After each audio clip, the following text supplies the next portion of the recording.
The dinner rush at Marcello's always hit hardest on Thursdays.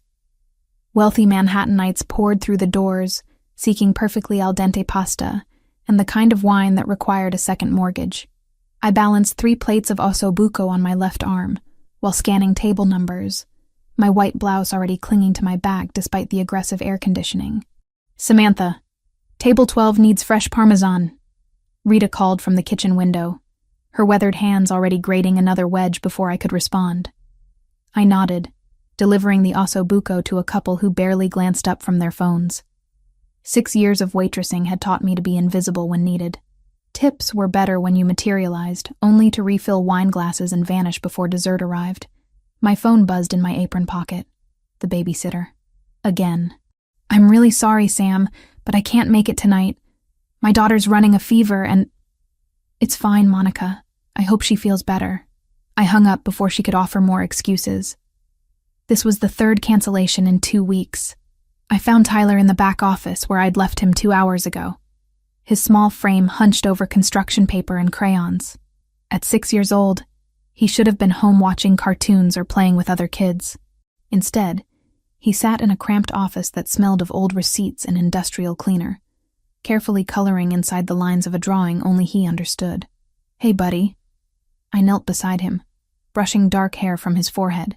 He didn't look up, didn't acknowledge my presence. Typical. "You doing okay back here?" Rita appeared in the doorway, drying her hands on her apron. The 60-year-old cook had worked at Marcello's longer than I'd been alive.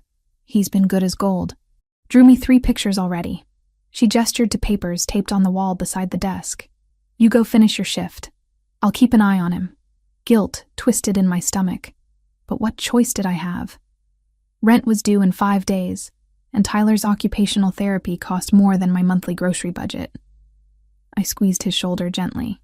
He tolerated the touch without flinching, which counted as progress. The VIP section occupied the back corner of Marcello's, separated from the main dining room by frosted glass panels and velvet curtains. 4 tables reserved for customers who dropped hundreds on single bottles of wine. Tonight, 2 tables were occupied.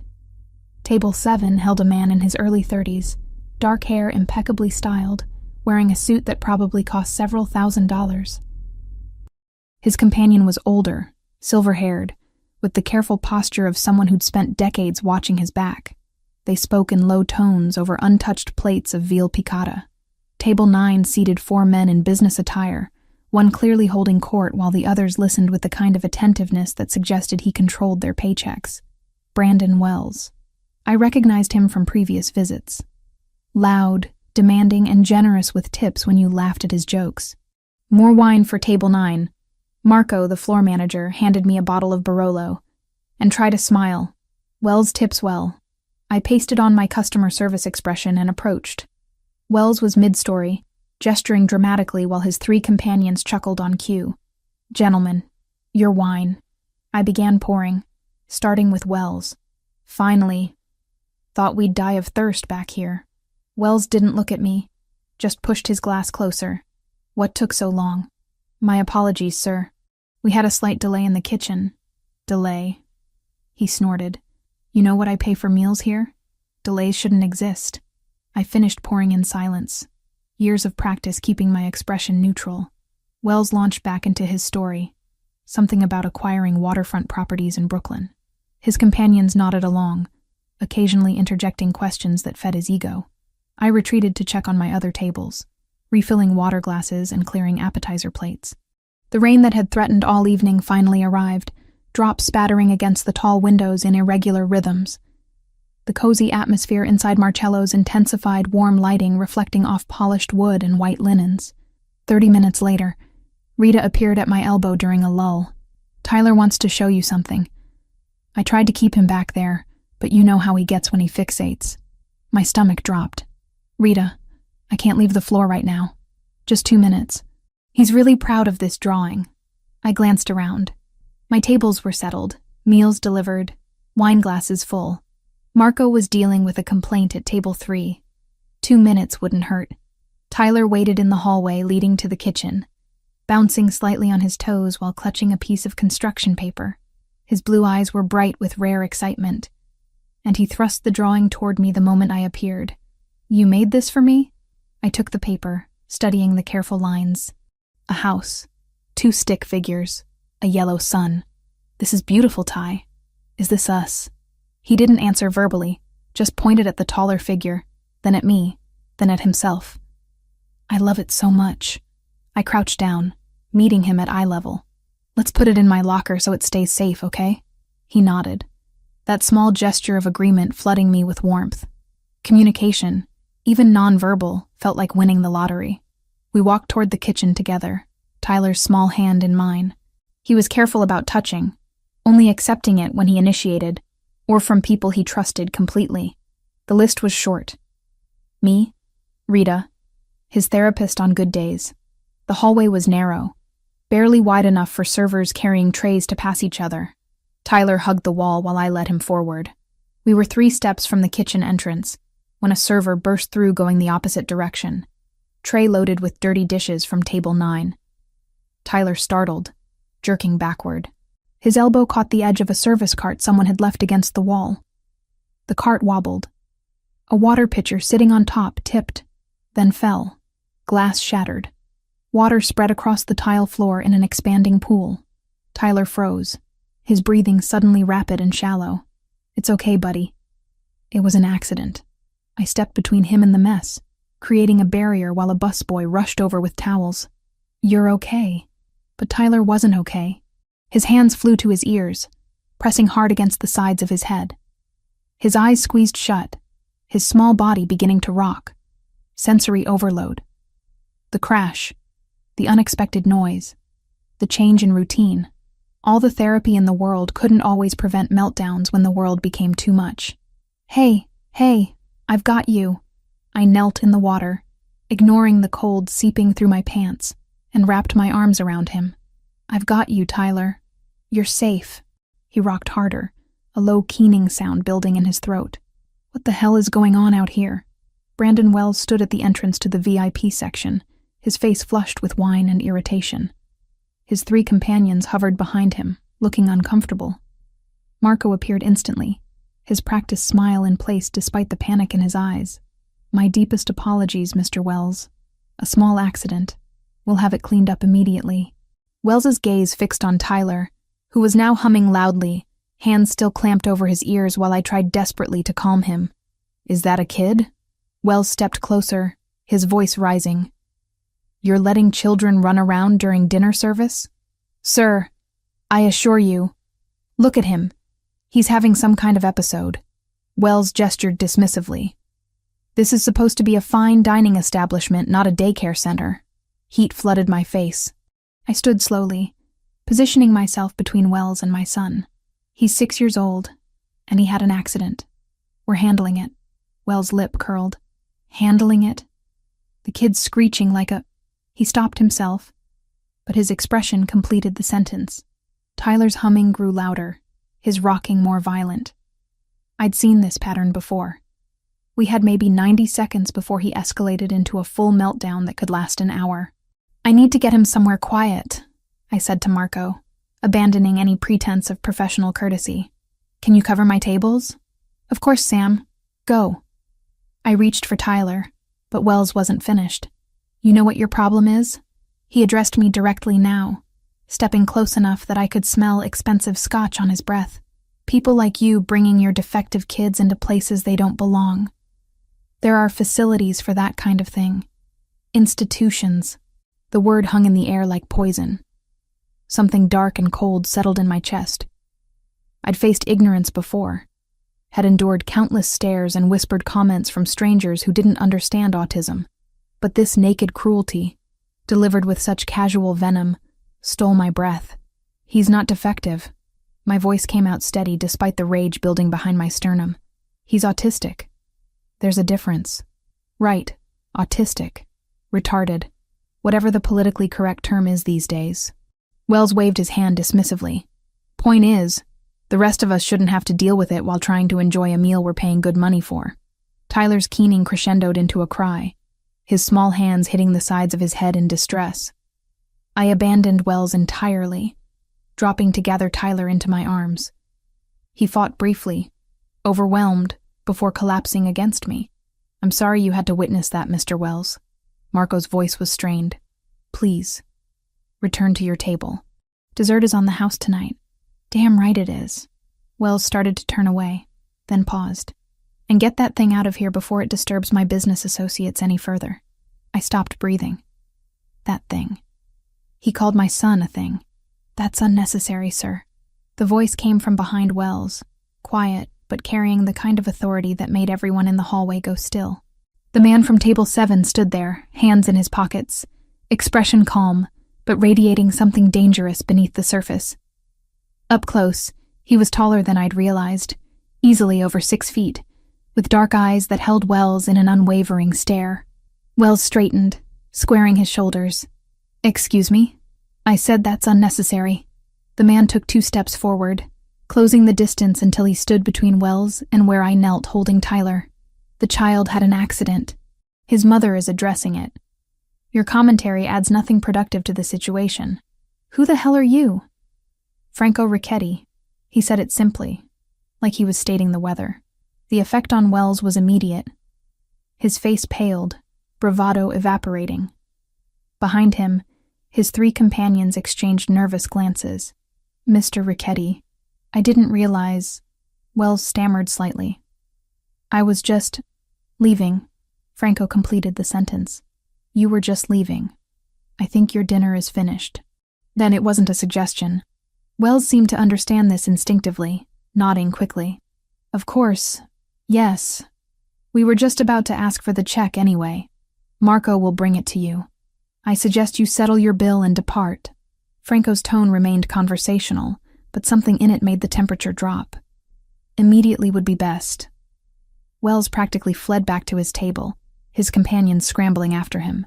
Marco hovered uncertainly, clearly unsure how to handle whatever dynamic was unfolding.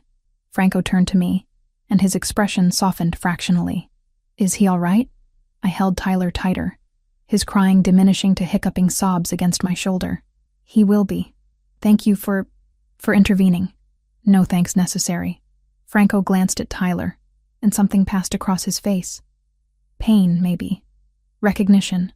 I understand how difficult this can be.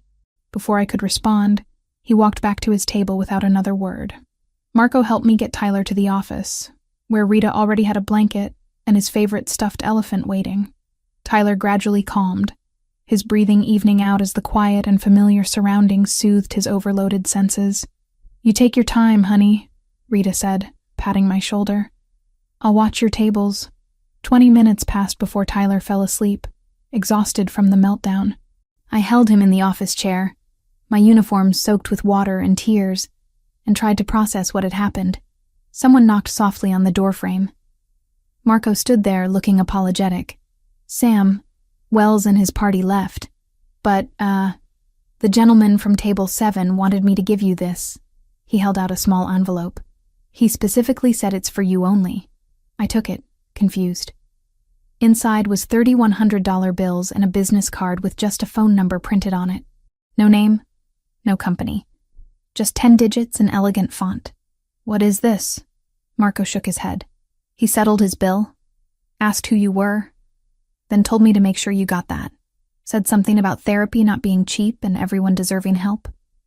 Then he left. $3,000. More money than I made in a month. From a complete stranger who'd witnessed my son's meltdown and decided to... What? I stared at the bills, my mind unable to process the gesture. Who is he? I asked. Marco's expression turned careful. Franco Ricchetti. He owns several businesses in Manhattan. Restaurants, some real estate. He comes in maybe once a month. Always quiet. Always professional. He paused. There are rumors, but that's all they are. Rumors. The way he said it made clear what kind of rumors. The way Wells had recognized the name. The immediate deference and fear. I looked down at Tyler sleeping peacefully in my arms, then at the money in my hand that could pay for 2 months of his therapy. Whatever Franco Ricchetti was, whatever he did, he'd stood up for my son when no one else had. And that gesture, that kindness from a stranger, felt more valuable than any amount of cash. I tucked the money carefully into my locker and finished my shift in a daze. Outside, the rain had stopped, leaving the streets wet and gleaming under streetlights. Tyler slept against my shoulder as I waited for a cab, his small hand clutching his drawing of our house. The business card stayed in my pocket, a mystery I wasn't sure I wanted to solve. 3 days passed before I worked up the courage to call the number on Tyler's therapy clinic. The receptionist who answered sounded confused when I asked about payment. "Mrs. Cooper, your son's account shows a credit of $45,000. 6 months of intensive therapy, fully covered. The payment came through 3 days ago from the Luca R. Foundation." I gripped my phone tighter, standing in my tiny kitchen while Tyler arranged his toy cars in precise rows on the living room floor. I didn't authorize any foundation to pay for his treatment. The foundation specializes in supporting families with special needs children. They contacted us directly, verified Tyler's enrollment, and processed the payment. It's all legitimate, I assure you. After I hung up, I stared at the business card Franco Ricchetti had left me. Just a phone number, no explanation. $45,000 was more than I made in a year before taxes. Nobody gave away that kind of money without wanting something in return. I spent my lunch break at the public library, searching for information about the Luca R. Foundation. The website was professional but sparse. Established 8 years ago, focused on providing financial support and resources to families caring for children with developmental disabilities. No photos of staff, no personal testimonials, just clinical descriptions of their mission. The foundation's main office was listed in Midtown. I checked my reflection in the library bathroom mirror, smoothing down my hair and wishing I'd worn something nicer than jeans and a faded sweater. Too late now. I had 2 hours before I needed to pick up Tyler from his afternoon session. The office occupied the 15th floor of a glass tower that made my apartment building look like a relic from another century. The elevator opened onto a reception area decorated in soothing neutrals, with framed photographs of children on the walls. Not glamour shots, but candid moments. A girl with Down syndrome laughing on a swing. A boy in a wheelchair painting at an easel. A toddler with thick glasses reaching for bubbles. "Can I help you?" The receptionist was young, professional, her smile practiced but genuine. "I'm looking for information about the foundation. My son received a grant, and I'd like to speak with someone about it." "Of course. May I have your name?" "Samantha Cooper." Her fingers flew across her keyboard, then her eyebrows rose slightly. "1 moment, please." She picked up her phone, spoke quietly into it, then hung up. "Mr. Ricchetti will see you. 3rd door on your right." My stomach clenched. So he was here. I'd half hoped to gather information and leave without confronting him directly. The office was smaller than I expected, lined with bookshelves instead of the expensive art I'd imagined. Franco sat behind a desk covered in manila folders and grant applications, his suit jacket draped over his chair, sleeves rolled to his elbows. He looked up when I entered, and something flickered across his face. "Surprise, maybe. Mrs. Cooper. I wasn't expecting you to track me down quite so quickly." He stood, gesturing to the chairs facing his desk. "Please sit. I'm not here to thank you." I remained standing, holding my purse strap like a lifeline. "I'm here to understand why a stranger paid $45,000 for my son's therapy. Because he needs it. And you couldn't afford it." Franco's directness caught me off guard. "The foundation exists to help families exactly like yours. You don't know anything about my family. I know you're a widow working double shifts at Marcello's. I know your son is 6 years old and has autism. I know you're drowning in medical bills and you haven't bought yourself new shoes in 2 years. He paused, watching my reaction. "I know that 3 nights ago, a grown man called your child defective, and you stood there protecting him while your world fell apart." Heat flooded my cheeks, anger and embarrassment mixing. "You investigated me. The foundation investigates all grant recipients. We need to verify that funds go to families who genuinely need assistance." He moved around the desk, leaning against its edge. "But yes, in this case I took a personal interest." "Why?" The question burst out sharper than intended. "Because you feel guilty? Because you want to play hero?" Something dark crossed his face, pain surfacing before he controlled it. "Because 17 years ago, my younger brother threw himself off a bridge after being bullied his entire life for having Down syndrome. Because I was 19 years old and too consumed with family business to notice how much he was suffering. Because I've spent nearly 2 decades trying to figure out how to make that right. and writing checks is the only thing I know how to do. The raw honesty in his voice stole my breath. This wasn't practiced sympathy or calculated manipulation. This was a wound that had never properly healed. I'm sorry about your brother. I lowered myself into the chair, my anger deflating. But I can't accept this kind of money from you. It's too much. It's already paid. Franco returned to his chair, folding his hands on the desk. The clinic won't refund it, and Tyler's therapy schedule is set for the next 6 months. You can refuse future assistance, but this is done. I wanted to argue, to maintain some shred of independence and dignity. But the practical part of my brain, the part that had been quietly panicking about Tyler's waiting list for speech therapy, whispered that pride was a luxury I couldn't afford. What do you want in return? I asked carefully. Franco was quiet for a long moment. I want to spend time with your son. Every maternal instinct I possessed screamed danger. Absolutely not. Not alone, not unsupervised, with you present in public places for limited periods. He leaned forward, his dark eyes intense. I've been running this foundation for 8 years, and I've never met a single child we've helped. I sign checks and approve grants, but I don't understand. I don't know what these families actually need beyond money. I don't know how to make the foundation more effective. So hire a consultant, interview parents. Don't use my son as some kind of research project. You're right. He nodded, surprising me. That's exactly what it would be initially. But I'm asking anyway, because Tyler reminded me of Luca in that hallway. The way he covered his ears, the way he rocked. Luca did the same thing when he was overwhelmed. His voice dropped. I couldn't help Luca. Maybe I can learn to help other children like him. Maybe spending time with Tyler will teach me something that all the research papers and grant applications can't. I studied him, trying to reconcile this vulnerable confession with the man who'd made Brandon Wells flee with just his name. One meeting. Public place. I can end it at any time if Tyler shows any distress. Relief washed over Franco's features. Thank you. And if this is some kind of elaborate scheme, if you're using my son for anything other than what you've said, I'll find a way to make you regret it. A ghost of a smile touched his lips. I don't doubt that for a second.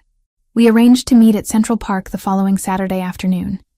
Franco insisted on 2 o'clock, claiming the lighting and foot traffic were optimal for children who might feel overwhelmed by crowds. The specificity of his knowledge surprised me. Saturday arrived gray and cool. Perfect autumn weather. Tyler wore his favorite blue jacket, the one with deep pockets where he stored small toys and smooth stones. He clutched his stuffed elephant as we walked through the park, his free hand in mine. Franco waited near the Bethesda fountain, wearing jeans and a dark sweater instead of the suits I'd seen him in previously. Somehow, the casual clothes made him seem more dangerous, not less. Without the corporate armor, I could see the lean muscle of his shoulders, the careful way he held himself, like someone always ready for trouble. Tyler, this is Franco. He's a friend. I knelt beside my son, keeping my voice calm and steady. He's going to spend some time with us today. Is that okay? Tyler didn't respond verbally, just studied Franco with his careful, evaluating gaze. Children with autism often notice details others missed. Whatever Tyler saw in Franco's face must have satisfied him, because he didn't retreat behind me like he did with most strangers. Franco pulled a small box from his jacket pocket and sat down on the grass, cross-legged, making himself smaller and less threatening. He opened the box to reveal a cube covered in colored squares. A Rubik's Cube, but larger than standard, with bright primary colors. Tyler's attention locked onto it immediately, his fingers twitching with interest. Do you like puzzles? Franco asked, not expecting an answer. He twisted the cube slowly, showing how the sections moved. My brother loved these. He could solve them faster than anyone I knew. Tyler dropped my hand and moved closer, drawn by the cube's movement and color. Franco offered it to him, and Tyler took it with both hands, turning it over and examining each face carefully. For the next 2 hours, I watched Franco sit on the damp grass, patiently showing Tyler different combinations and patterns. He never rushed, never grew frustrated when Tyler wanted to repeat the same sequence 15 times. He simply existed in Tyler's world, matching my son's pace with a patience that most paid therapists struggled to maintain. He's doing really well. I finally sat beside them, my professional distance eroding. Most new people overwhelm him. I'm not doing anything special. Franco glanced at me, then back at Tyler. Just letting him lead. Luca taught me that. He'd shut down completely if you pushed him. But if you waited, let him come to you in his own time, he'd share his whole world. How old was Luca when he died? 16.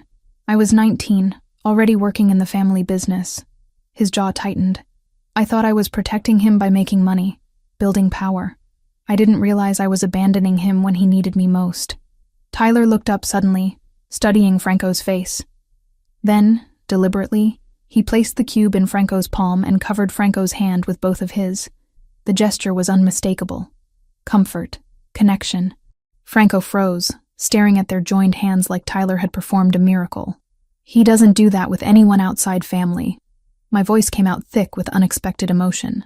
Ever. I don't deserve it. Franco's whisper was barely audible, but I'll try to. We stayed until Tyler grew tired, his movements becoming less coordinated, signaling approaching sensory overload. As we walked back toward the park exit, Franco fell into step beside me. There's something else. He pulled out his phone, scrolling to a contact. The foundation has a list of caregivers who specialize in autism. They're thoroughly vetted, trained in behavioral therapy, patient and reliable. I know you've been having trouble with your current babysitter canceling. My defenses rose automatically. I can't afford specialized care. The foundation covers it, part of family support services. We provide up to 20 hours per week of respite care for parents. It was too perfect, too convenient. Why didn't you mention this 3 days ago when we talked? Because I needed to see if I could actually do this, if I could spend time with a child like Luca without falling apart. He stopped walking, his expression serious. I meant what I said, Samantha. I want to learn. Tyler's teaching me things I didn't understand before, and it's only been 2 hours. If you'll allow it, I'd like to do this again. Once a week, same time, same place. You set all the boundaries. Tyler tugged my hand, ready to go home. I looked between my son and the man who'd somehow managed to connect with him in a single afternoon. Once a week. I agreed carefully. We'll see how it goes. Franco's smile transformed his entire face, making him look younger, less burdened. Thank you. That evening, a woman named Patricia called about the caregiver position. She had 15 years of experience with autistic children, references from 4 families, and certification in applied behavior analysis. She could start Monday if I wanted. I wanted, desperately. But accepting felt like another step deeper into whatever arrangement I'd made with Franco Ricchetti. Another thread tying us together in ways I didn't fully understand yet. Tyler brought me his drawing pad before bed, showing me a new picture. 3 stick figures this time. 1 tall, 1 medium, 1 small. In the tall figure's hand, a colorful square that could only be the cube. Is that Franco? I asked. Tyler pointed at the tall figure, then at himself, then at me. The 3 of us, standing in the park together. I kissed the top of his head, breathing in the scent of his strawberry shampoo, and wondered what exactly I'd gotten us into. Patricia turned out to be everything the foundation promised. She arrived on Monday wearing comfortable clothes and carrying a backpack full of sensory tools Tyler had never seen before. Within 15 minutes, she had him engaged with a weighted lap pad and textured fidget toys. I left for my shift at Marcello's feeling lighter than I had in months. The routine Franco and I established settled into place with surprising ease. Tuesday and Saturday afternoons at 2 o'clock, various locations around Manhattan. Always public, always supervised, always ending when Tyler showed signs of fatigue. The second week, Franco brought a chess set. Not a standard one, but oversized pieces with magnetic bases and bright colors that Tyler could distinguish easily. We'll start simple, just learning how each piece moves. Franco sat cross-legged on a bench in Bryant Park, the board between them. This is a pawn. It moves forward 1 square at a time. Tyler picked up the red pawn, examining it from every angle before placing it back exactly where it had been. Then he picked up the blue knight, turning it slowly. That one's trickier. Knights move in an L shape. Franco demonstrated with another piece, his movements slow and deliberate. They can jump over other pieces too. I watched from a nearby bench, pretending to read a book while actually observing every interaction. Franco's patience never wavered, even when Tyler spent 20 minutes just arranging and rearranging the pieces by color instead of playing. He seemed content to exist in whatever activity Tyler chose, adapting rather than directing. The third week, something shifted. We arrived at the park, and Tyler's head turned immediately, scanning the area. When he spotted Franco standing near the fountain, Tyler's whole body relaxed. He pulled away from my hand and walked directly to Franco, holding up the small notebook he carried everywhere.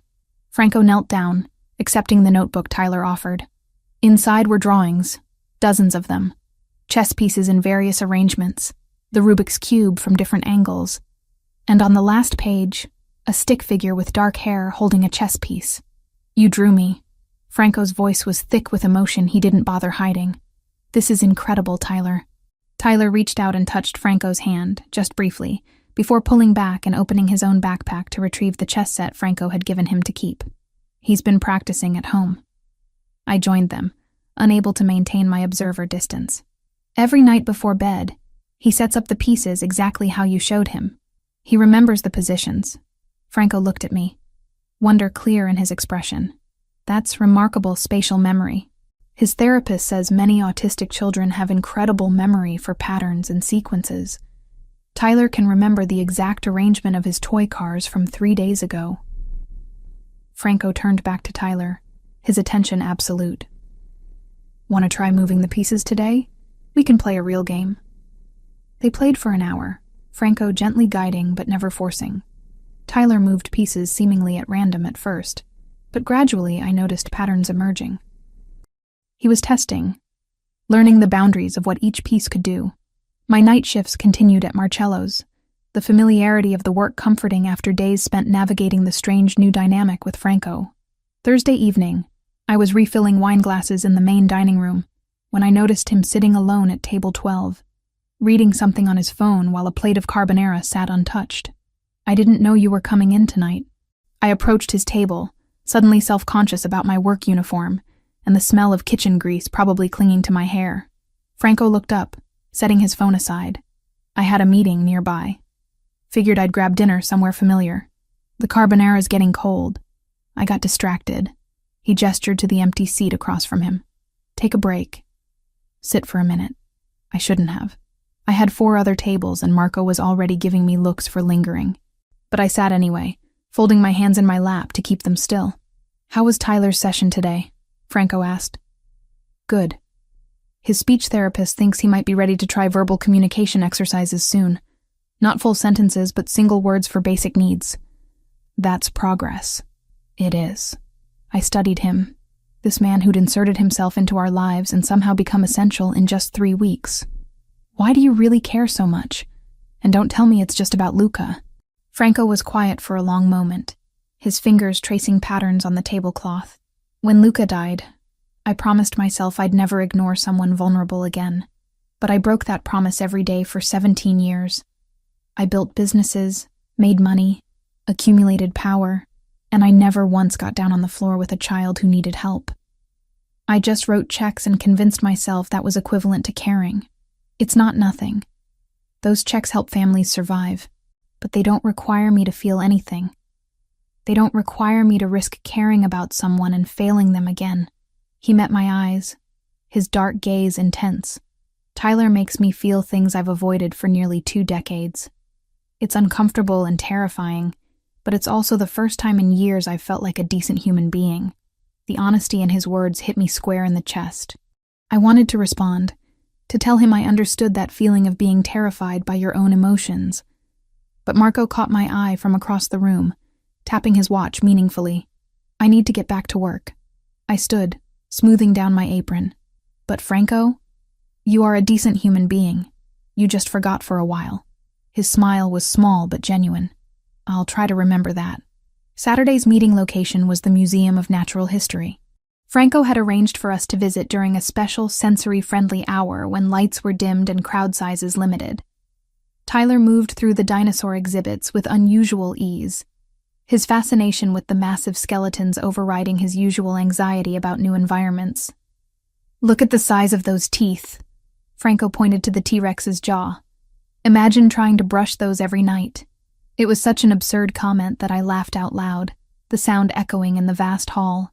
Tyler looked at me, startled by the noise, then at Franco, then back at me. Something that might have been amusement flickered across his small face. We spent 2 hours wandering the exhibits, Franco providing a running commentary that was equal parts educational and ridiculous. Tyler didn't respond verbally, but his attention never wavered, his small hand finding Franco's at one point when the crowd near the meteorite display grew unexpectedly large. He trusts you. I watched them examine a display of fossils together. That's not something he gives easily. The feeling's mutual. Franco glanced at me over Tyler's head. I trust him too. And you. The words settled between us, weighted with implications neither of us was ready to address directly. We were leaving through the gift shop when everything fell apart. Tyler had been fine all morning, his anxiety managed by the controlled environment and predictable routine, but the gift shop was chaos. Too many people, too many sounds, fluorescent lights blazing overhead, and music playing from hidden speakers. Tyler's hands flew to his ears, his breathing instantly rapid and shallow. I recognized the warning signs immediately. We need to leave. Now. I tried to steer him toward the exit, but he'd already locked up, his body going rigid with sensory overload. People were starting to stare. A woman pulled her daughter away from us, as if autism might be contagious. A man in an expensive coat made an annoyed sound, forced to walk around us where Tyler had frozen in the middle of the aisle. I've got him. Franco's voice was calm, controlled. He knelt beside Tyler, not touching yet. Tyler, look at me. Can you look at me? Tyler's eyes were squeezed shut, his keening growing louder. Franco moved without hesitation, wrapping Tyler in a firm bear hug, applying deep pressure to his small body. I've got you. You're safe. I'm right here. I'd told Franco about deep pressure therapy during one of our conversations, but I hadn't expected him to remember the exact technique, much less implement it so perfectly. He held Tyler with firm, even pressure, not restraining but containing, giving Tyler's overwhelmed nervous system something solid to focus on. There's a quiet room for nursing mothers past the restrooms. A museum employee appeared at my elbow. You can use it. Follow me. We moved quickly, Franco carrying Tyler while I cleared the path ahead. The room was small, dimly lit, blissfully silent. Franco sat on the floor with Tyler still in his arms, maintaining the pressure while Tyler gradually calmed. 20 minutes passed before Tyler's breathing evened out. His rigid body slowly relaxed, melting against Franco's chest. When he finally opened his eyes, they were wet with tears, but the wild panic had faded. You're okay. Franco's voice was barely a whisper. You did so good, Tyler. So good. Tyler made a small sound, not quite a word, but close. His hand patted Franco's arm twice, deliberate and intentional. Thank you. In the language Tyler used. How did you know to do that? I asked once we'd gotten Tyler home and settled on the couch with his favorite blanket. Patricia had left dinner in the fridge with a note about Tyler's good afternoon session, completely unaware of the crisis that had followed. Franco stood in my tiny kitchen, looking out of place among the mismatched cabinets and ancient appliances. I've spent the last month reading everything I could find about autism. Books, research papers, parent forums, therapy guides. I needed to understand. You studied. Obsessively. He turned to face me. I told you, Samantha. I'm not going to fail another child because I didn't bother to learn what they needed. The intensity of his commitment should have intimidated me. Instead, it kindled something warm and dangerous in my chest. I stepped closer, drawn by a force I couldn't name. You're not what I expected. What did you expect? Someone colder, more calculating. Not someone who spends his free time memorizing sensory integration techniques. Franco's dark eyes held mine. People aren't just one thing. I can be both. The moment stretched between us, charged with possibility. Then Tyler called out from the living room, needing me, and the spell broke. Franco left shortly after, but the warmth of his presence lingered in my small apartment like smoke. It wasn't until Tuesday that I noticed the man. Medium height, average build, wearing jeans and a jacket that could belong to anyone. He stood across the street from Tyler's therapy clinic, watching the entrance with casual intensity. When we emerged an hour later, he was gone. Wednesday, I saw him again. Different location, different clothes, same careful distance. Thursday, he was outside Marcello's when my shift ended at midnight. I called Franco before I could talk myself out of it. He answered on the second ring. There's someone following me. No preamble, no small talk. I've seen him 3 times this week. Is this your doing? Silence. Then, yes. The confirmation knocked the breath from my lungs. You're having me surveilled. I'm keeping you safe. Franco's voice was matter of fact. You and Tyler. My association with you, even innocent, makes you potential targets. I couldn't live with myself if something happened because I was careless. You had no right to make that decision for me. You're right, I didn't. But I made it anyway. And I won't apologize for it. He paused. The man you've noticed is Paul. Former Secret Service, highly trained, completely trustworthy. There are 2 others you haven't spotted. They'll maintain distance unless a threat presents itself. I should have been furious. Should have told him to call off his people and stay away from us. But a part of me, the part that had been terrified walking home alone at night for years, felt relief mixed with the anger. If I accept this, I have conditions. Name them. They stay invisible. No interference in my daily life. I maintain complete autonomy over every decision regarding Tyler and myself. I took a breath. And the second there's a real threat, the second I think Tyler is in actual danger because of you, I disappear. You'll never find us again. Understood. Anything else? Stop making decisions for me. If something affects us, you tell me first. Even if you think I won't like it. Deal. He sounded almost relieved. Samantha, thank you. For what? For not running. Most people would have. I hung up without responding, staring at my reflection in the dark window. Who was I becoming, accepting surveillance and danger as the price of whatever this was developing between us? 2 blocks away, in an office with a view of the river, Brandon Wells spread photographs across his desk. Samantha leaving work, Tyler at therapy, Franco at the park with both of them. The private investigator had been thorough, documenting every interaction over the past 3 weeks. You're sure about the woman's identity? Wells asked. Samantha Cooper, 28 widow, works at Marcello's. Ricchetti's been spending significant time with her and the kid. There's definitely something personal there. Wells smiled, the expression cold and calculated. Ricchetti had humiliated him publicly, made him look weak in front of important business associates. That kind of disrespect demanded response, and Wells had finally found the perfect angle. He wouldn't touch the woman or her disabled brat. That would be too obvious. Instead, he'd destroy Franco Ricchetti using every tool at his disposal. The contacts, the political leverage, the connections with organizations that made even Mafia bosses nervous. Keep documenting everything. Wells pushed the photographs back toward the investigator. I want to know everyone Ricchetti associates with, every business he owns, every transaction he makes. We're going to take him apart piece by piece. The investigator gathered the photos and left. Wells poured himself 3 fingers of scotch and raised the glass toward the window, toasting his own reflection. To revenge, he murmured. And to teaching arrogant criminals that some people can't be pushed around. 6 weeks had transformed everything and nothing. Franco still met us twice a week, still brought puzzles and chess pieces, still sat on park benches teaching Tyler patterns that most adults couldn't master. But something had shifted beneath the surface, a current pulling us toward deeper water neither of us acknowledged aloud. I'd like to invite you both to dinner.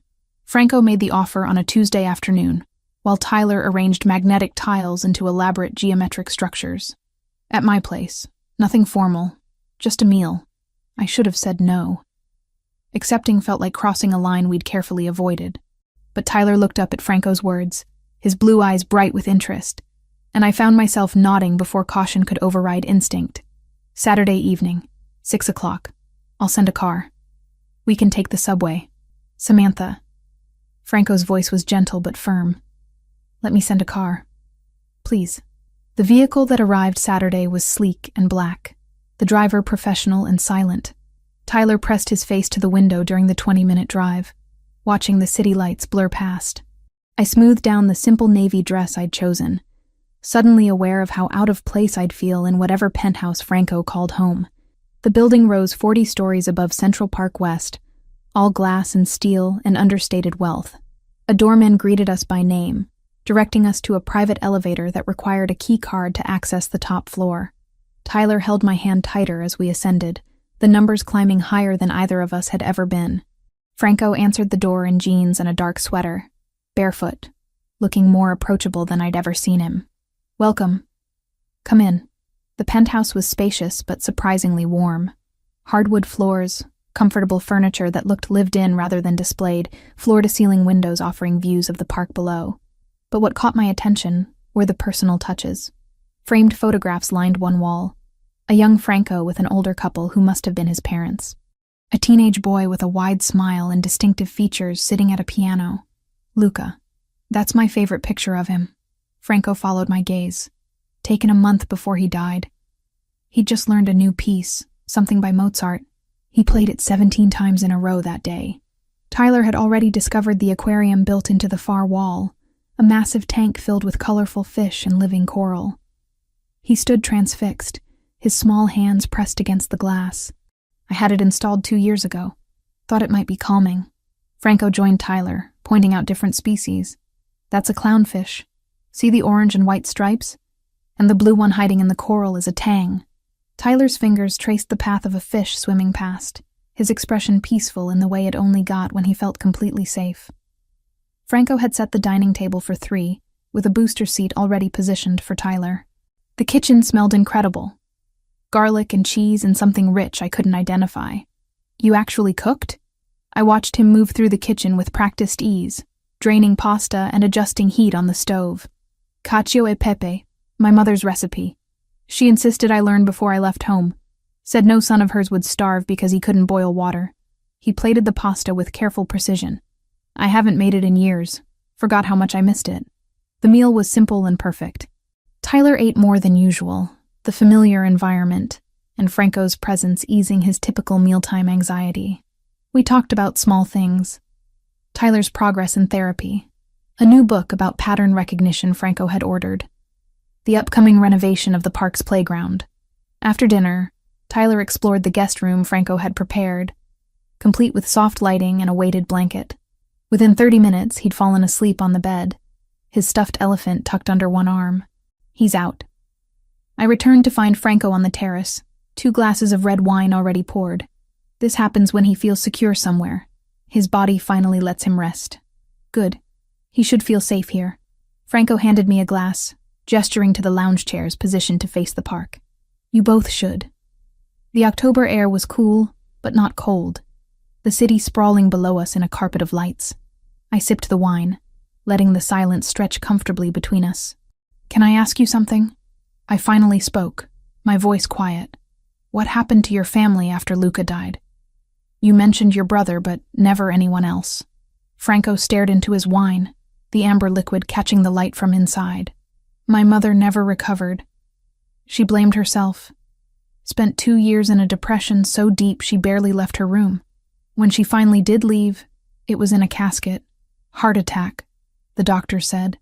But I think she just gave up. Decided living without Luca wasn't worth the effort." The rawness in his voice made my chest ache. "And your father?" Threw himself into the family business with a violence he'd never shown before. Every negotiation became a war, every competitor an enemy to be destroyed. He used grief as fuel, turned it into something cold and brutal. Franco's jaw tightened. I was 21, suddenly responsible for operations I barely understood, trying to channel the same rage my father had because it was easier than feeling the loss. I became exactly like him. Ruthless. Efficient. Empty. "You're not empty now." "No. But I was for a very long time." He turned to look at me, his dark eyes holding mine.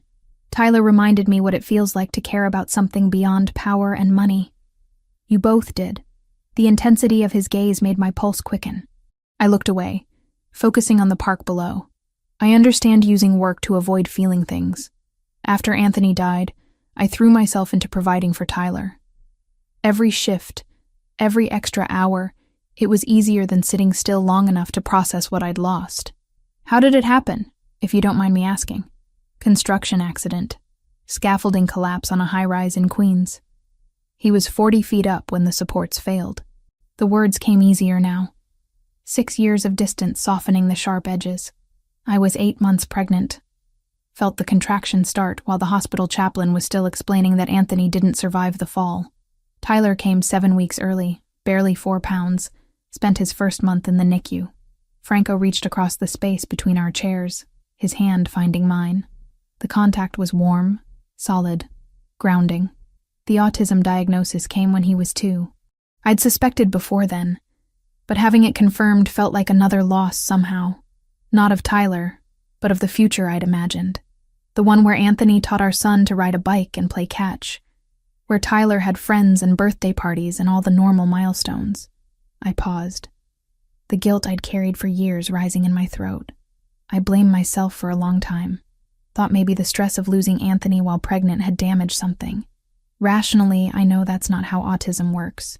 Emotionally, I've never fully forgiven myself for not being strong enough to protect him. Samantha, Franco's grip on my hand tightened. You're one of the strongest people I've ever met. Tyler's lucky to have you as his mother. Some days I'm not sure he'd agree.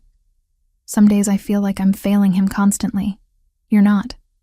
Trust me on that. He stood, pulling me gently to my feet until we were standing close together, the city lights casting shadows across his face. You're giving him exactly what he needs. Love, patience, acceptance. That's more than most children ever receive. The air between us changed, charged with something we'd both been avoiding. Franco's hand rose slowly, his fingers brushing my cheek with a tenderness that made my breath catch. His other hand found my waist, drawing me closer until barely any space remained. I should kiss you right now. His voice was rough, barely above a whisper. I've wanted to for weeks. Then why don't you? The words escaped before I could stop them. Because when I do, I need you to be absolutely certain it's what you want. Not gratitude for helping Tyler. Not obligation because I've paid for things. Just you, choosing me. Because you want this as much as I do. His hands framed my face, thumbs tracing my cheekbones, while his eyes searched mine for answers to questions he hadn't asked aloud. I could feel his breath, smell the wine and something else uniquely him, every nerve in my body screaming to close the final distance. Instead, he stepped back, releasing me with visible effort. Ask me again when you're sure. When there's no doubt in your mind. The loss of his warmth left me unsteady. I wanted to argue, to tell him I was sure right now. But part of me recognized the wisdom in his restraint. Whatever this was between us, it deserved to be built on certainty rather than moment's impulse. I left him on the terrace and checked on Tyler, who slept peacefully in the guest room. When I returned, Franco stood at the windows with his phone pressed to his ear, his posture rigid with tension. When did this start? He listened intently, his free hand curling into a fist. Anonymous tips. Of course. How detailed are we talking? More listening. No, don't try to handle this alone. I'll have Joseph contact you first thing tomorrow. We need a full legal team assembled by Monday. He ended the call and stood motionless for several seconds before acknowledging my presence. What's wrong? That was my attorney, Lauren Mitchell. The FBI has initiated a formal investigation into my business operations. Money laundering, tax evasion, racketeering. Based on anonymous tips that included internal financial records someone shouldn't have access to. The implications settled over me like ice water. Someone's setting you up. Someone's declaring war. Franco's voice was calm, but anger simmered beneath the surface. And they were smart about it. The discrepancies they've planted are subtle, believable. This isn't going to disappear with a few phone calls. I thought about the surveillance, the careful distance Franco maintained from anything illegal around me and Tyler, the way he'd built walls between his legitimate businesses and whatever else he did. Someone had studied him carefully, found the exact pressure point to exploit. What happens now? Now I fight. Legally, through channels the right way. He turned to face me, exhaustion evident in the lines around his eyes. But this is exactly what I was afraid of. My world touching yours, bringing danger you didn't ask for. We are not in danger from an FBI investigation. You're not. But you're associated with me, and that association will be scrutinized.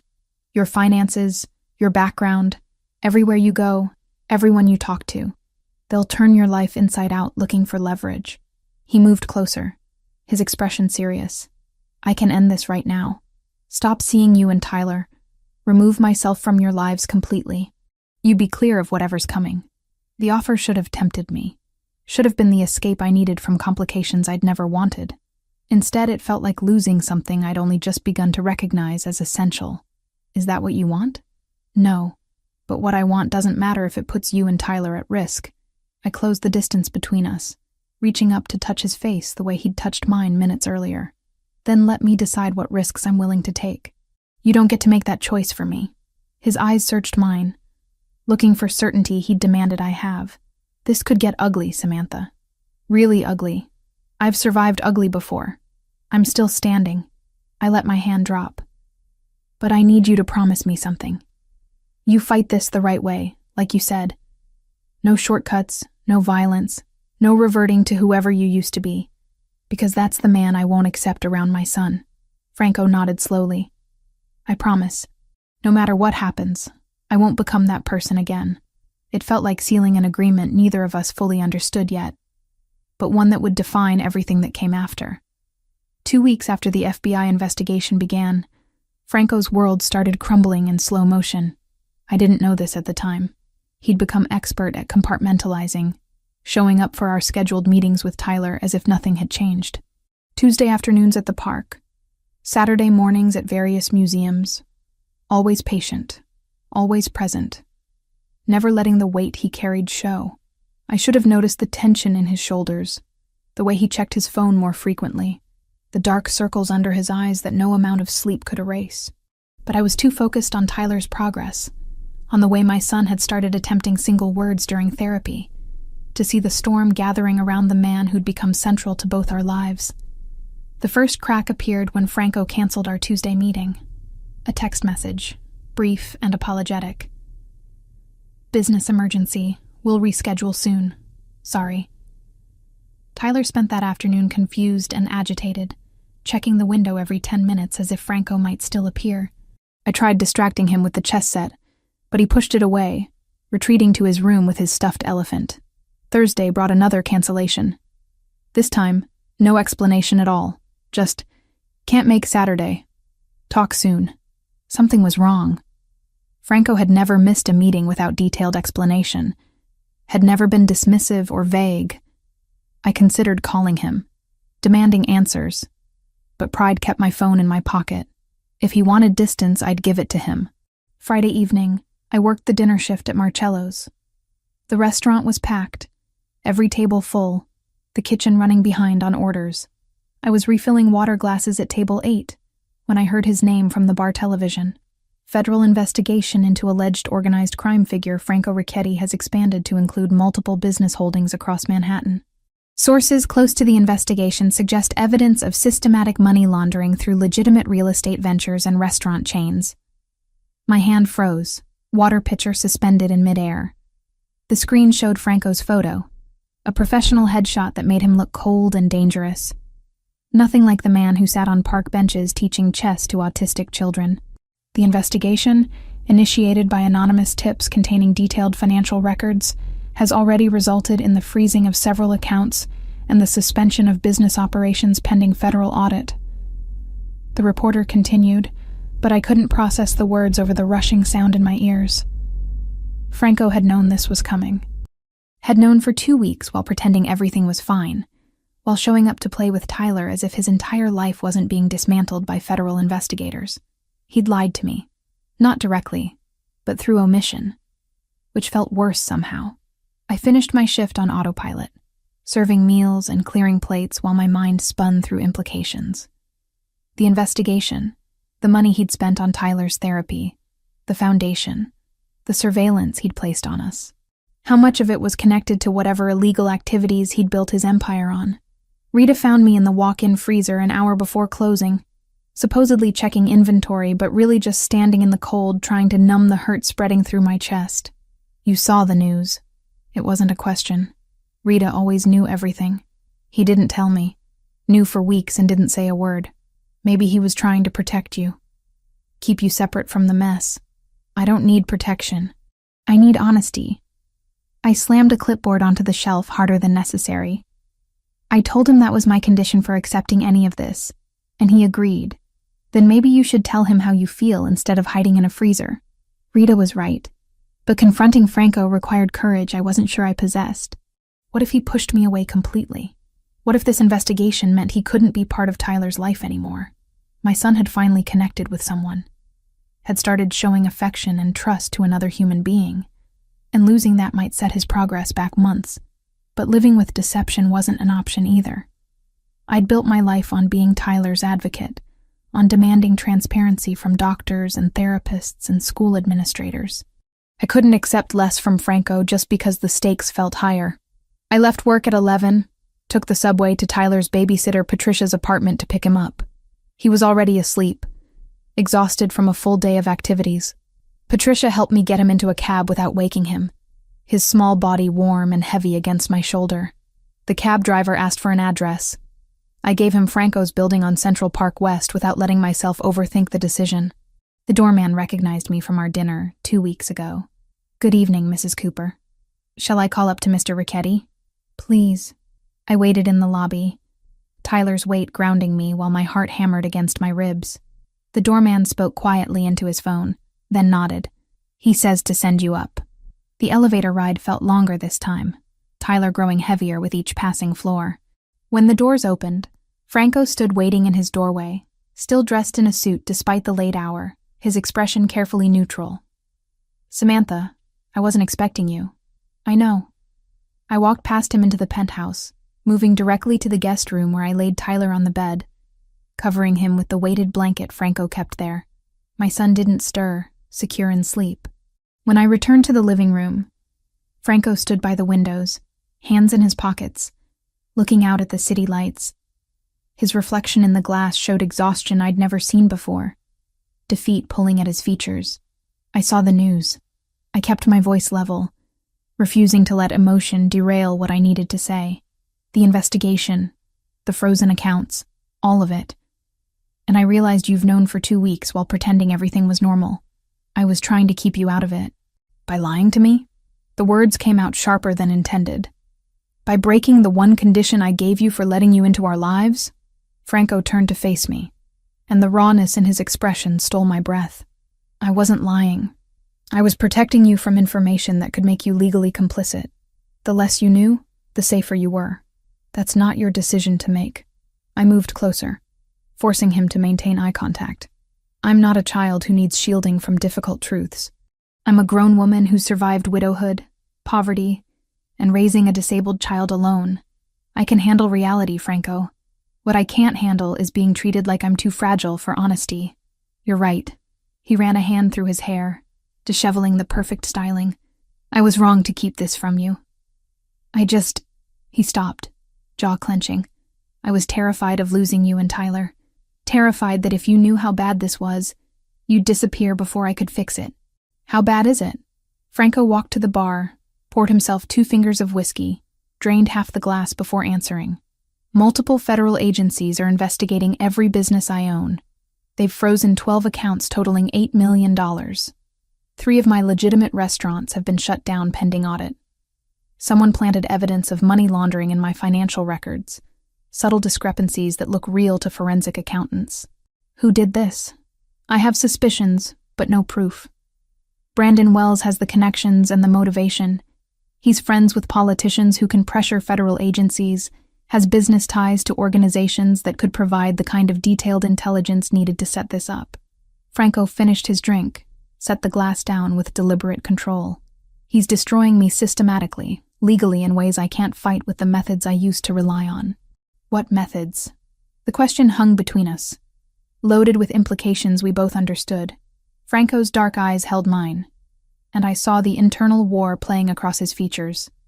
Truth or comfortable fiction? Safety or honesty? Violence, intimidation, making problems disappear permanently. His voice was flat, factual. That's who I was for most of my adult life. Someone who solved conflicts by being more dangerous than anyone who challenged me. I should have been shocked, horrified. But I'd known, somewhere deep down, Exactly who Franco Ricchetti was before he'd decided to change. The fact that he was admitting it now, trusting me with the darkest parts of himself, mattered more than the confession itself. And now I'm trying to be someone different. Someone who deserves to be around your son. Someone who fights battles through lawyers and legal channels, even when every instinct screams to handle this the old way. He moved closer, stopping just outside my personal space. But I'm failing, Samantha. My organization is fracturing. People who respected me think I'm weak now. The investigation is costing me allies, money, reputation. And I can't make it stop without becoming the person I swore I wouldn't be anymore. The vulnerability in his admission cracked something open in my chest. This wasn't the controlled, confident man who'd stood up to Brandon Wells in a restaurant hallway. This was someone barely holding together, caught between the person he'd been and the person he wanted to become. I'm going to stay. The words came out steady, certain, but only if you promise me complete honesty from this point forward. Every development in this investigation, every threat, every decision that affects us. You don't get to decide what I can handle anymore. That's my choice, not yours. Relief flooded Franco's face so intensely it was almost painful to witness. I promise. No more secrets. No more protection through ignorance. You'll know everything. Good. I started to turn away, then stopped. And Franco? I'm staying not because I think you're perfect or redeemed or any of that romantic nonsense. I'm staying because Tyler has made more progress with you in 2 months than he made in the previous year. Because you've shown him patience and acceptance that most people can't manage. Whatever you were before doesn't matter as much as who you're trying to be now. He closed the distance between us, his hand cupping my face with the same gentle reverence he'd shown at dinner 2 weeks ago. What if trying isn't sufficient? What if I lose everything? Then you'll rebuild. People do it every day. I let myself lean into his touch briefly before stepping back. But you have to fight this the right way, Franco. No shortcuts, no violence, no matter how tempting. Because the second you go back to being that person, I'm gone. I understand. A knock on the door interrupted whatever else might have been said. Franco tensed immediately, his entire demeanor shifting to something harder, more alert. He checked the security screen beside the door, then relaxed fractionally. It's Joseph, my consigliere. The man who entered was silver-haired, late 50s, with the kind of presence that suggested he'd seen and survived things most people couldn't imagine. His eyes swept the room, cataloging my presence with professional assessment before focusing on Franco. We need to talk. Now. Joseph's voice carried urgency that made my stomach clench. The situation has escalated. Samantha should hear this. Franco gestured for me to stay. No more secrets, remember? Joseph's eyebrows rose, but he nodded. Wells leaked information to 3 major news networks. By tomorrow morning, your name will be connected to every unsolved organized crime case in the past decade. True or not, the coverage will be devastating. Let him. We'll issue statements through Lauren, correct the record where we can. That's not all. Joseph pulled out his phone, showing a document that meant nothing to me, but clearly meant everything to Franco based on his expression. He's been meeting with representatives from the Yakuza Yamaguchi. They've been trying to expand operations in New York for years. Wells is offering them information about your territory, your operations, your weaknesses, in exchange for their help destroying you completely. The temperature in the room seemed to drop. Franco's hands curled into fists at his sides, his jaw so tight I could see muscle jumping beneath his skin. When did you confirm this? 3 hours ago. I've had people watching Wells since the investigation started. Joseph pocketed his phone, his expression grim.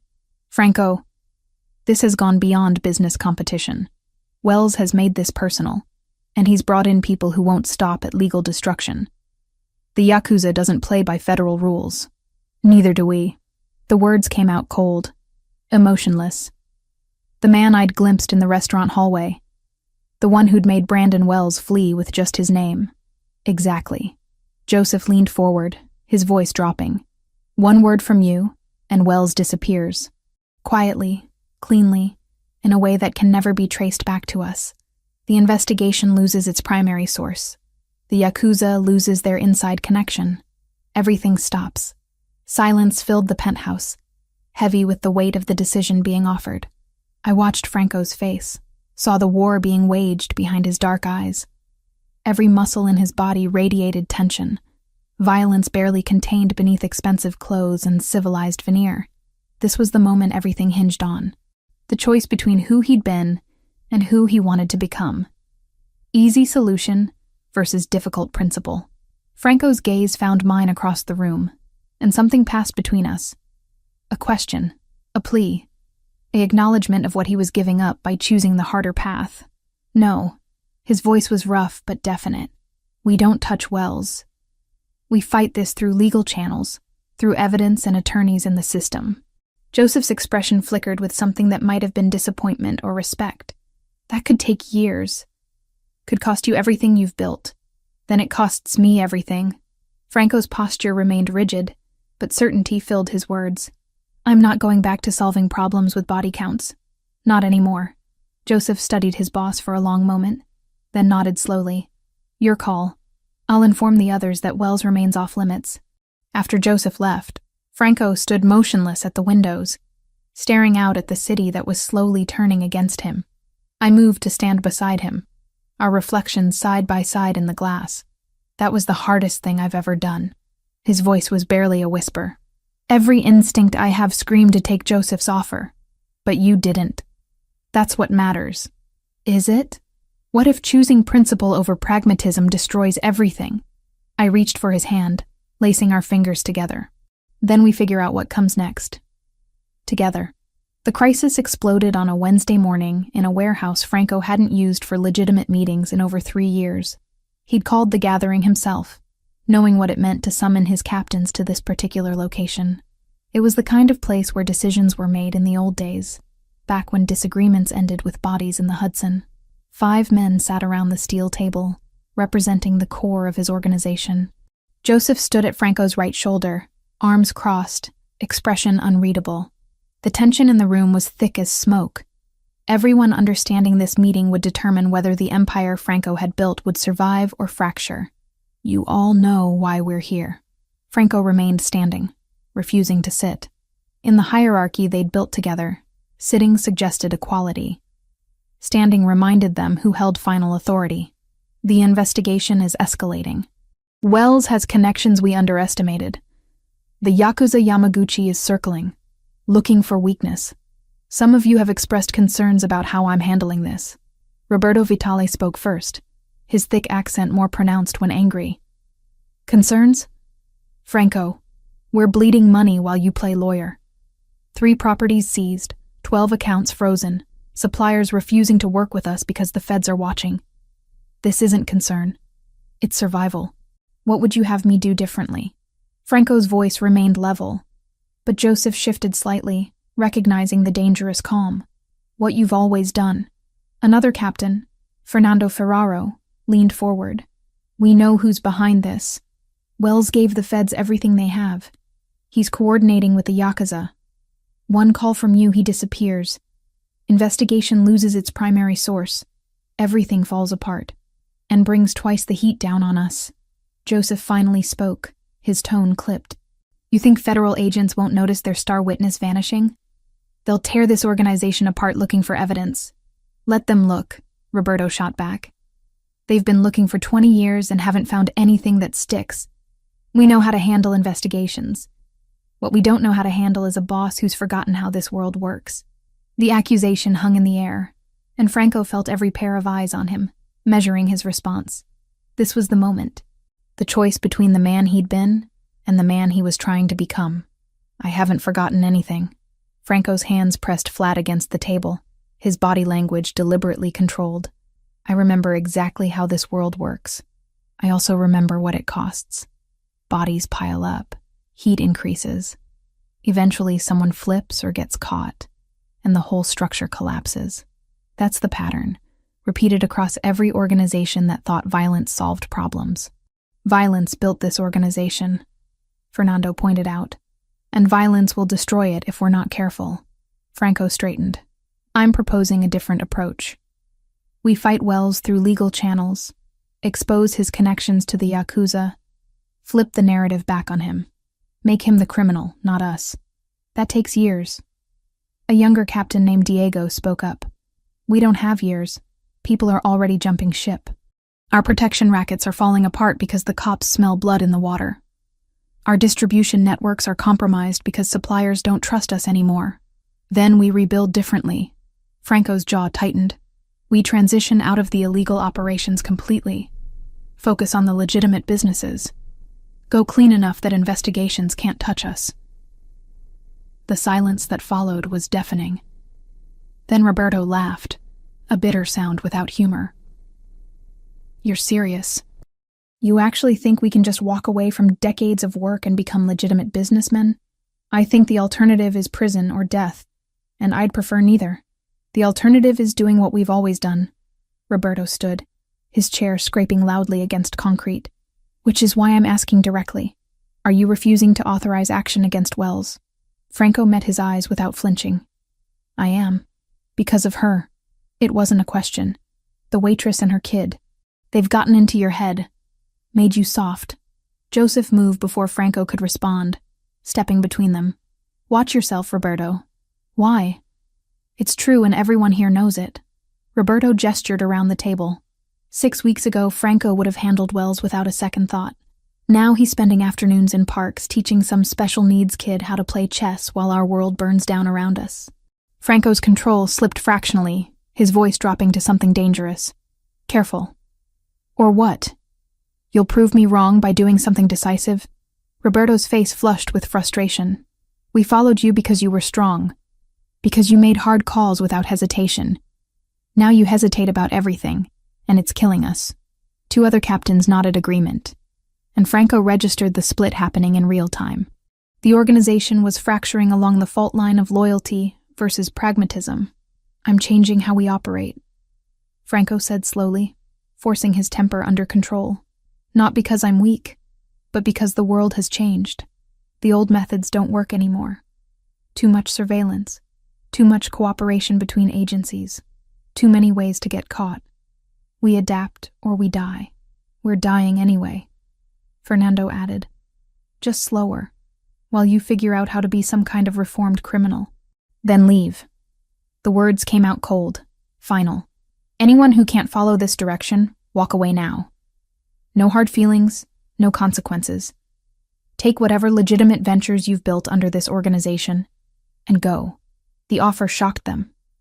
In their world, leaving wasn't usually an option that ended well. You're serious, Diego said quietly. Completely. I'd rather lose half this organization than compromise the path I've chosen. Franco's gaze moved from face to face. But if you stay, you follow my lead. No freelancing, no going around me to handle Wells yourself, no reverting to old methods. Clear? Roberto stood for a long moment, calculation running behind his eyes. Then he shook his head. I can't do this, Franco. I can't watch everything we built crumble because you grew a conscience. I'm out. He walked toward the exit, and Franco felt something crack in his chest.